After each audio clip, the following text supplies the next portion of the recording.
When a human mind is confronted with an existential threat, the default biological response is often systemic cognitive failure. Psychologists refer to this as an existential defense mechanism. To avoid processing the absolute certainty of death, the brain generates localized anxiety, essentially paralyzing executive function, so we don't have to look directly at the problem. This flowchart maps a behavioral paradox. While the default state leads to paralysis, actively forcing a daily contemplation of death stabilizes executive function.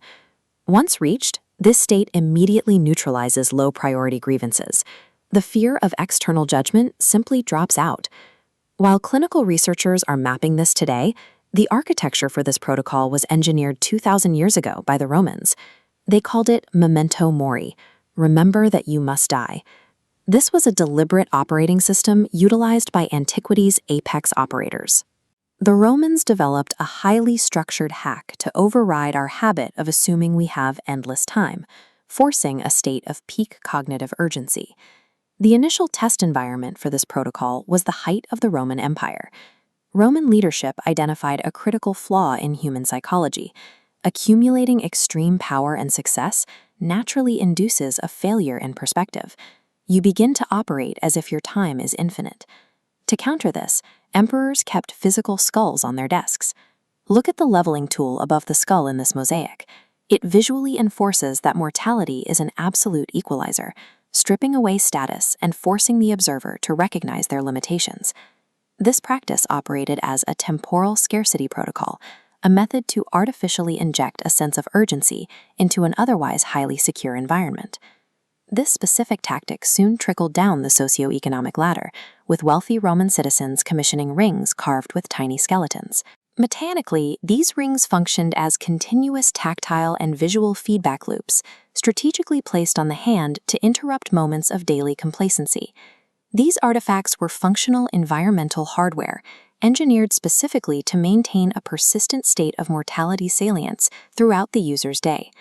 The ultimate test subject for this psychological framework was the Roman Emperor Marcus Aurelius. As the most powerful man alive, he faced the highest statistical probability of cognitive decay due to unchecked authority. His morning journaling habit was a rigid, daily localized neural loop override. The methodology required physical action, a manual data entry sequence. He wrote out the facts of his mortality every morning before initiating imperial duties. Repetitively etching these thoughts forced his brain to process the strict limitation of his time prior to making any decision. The mechanical output of this mental formatting is a massive shift in cognitive resource allocation. Petty arguments are instantly categorized as wasteful processing. Holding on to a grudge becomes mathematically foolish when the user truly internalizes a highly restricted time horizon. By forcing a daily manual confrontation with death, Aurelius effectively inoculated his executive function against the trivialities that accompany absolute power. This engraving captures the environment of maximum societal validation, the Roman triumph victory parade. In this intense, high-stimulus environment, surrounded by cheering crowds and angelic figures crowning the victor, the illusion of invincibility and infinite time reaches its absolute peak. To prevent total psychological detachment from reality during these parades, Julius Caesar utilized a highly specific countermeasure. He assigned a subordinate to stand directly behind him in the chariot, tasked with constantly delivering an auditory interrupt. Over the roar of the crowd, the slave would continuously whisper the phrase, "Remember you are mortal."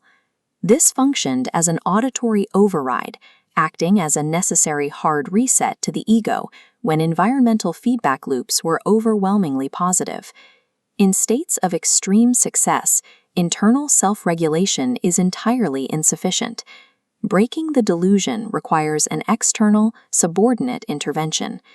The Roman triumph protocol proves that the highest risk of cognitive decay occurs during peak success, making mortality triggers absolutely essential for sustained performance. The overarching lesson extracted from the Roman dataset is clear. Acknowledging the ticking clock is an act of strategic wisdom, not fatalistic surrender. This diagram illustrates the clinical distinction solving the behavioral anomaly. On the left, unstructured fear of death creates systemic anxiety. However, on the right, applying structured daily reminders routes that same input into a state of focused urgency. The data indicates that once low-priority inputs are categorized as wasteful, the brain deprioritizes the hypothetical future state in favor of immediate execution. The clinical directive for your own routine is straightforward. Take up the Memento Mori challenge. Every single morning, deliberately force a confrontation with the fact that your time is not guaranteed. The goal is to artificially manufacture the cognitive scarcity your brain needs to function correctly. When you truly remember that life is short, you finally activate the baseline urgency required to execute purposeful action with the time you have left.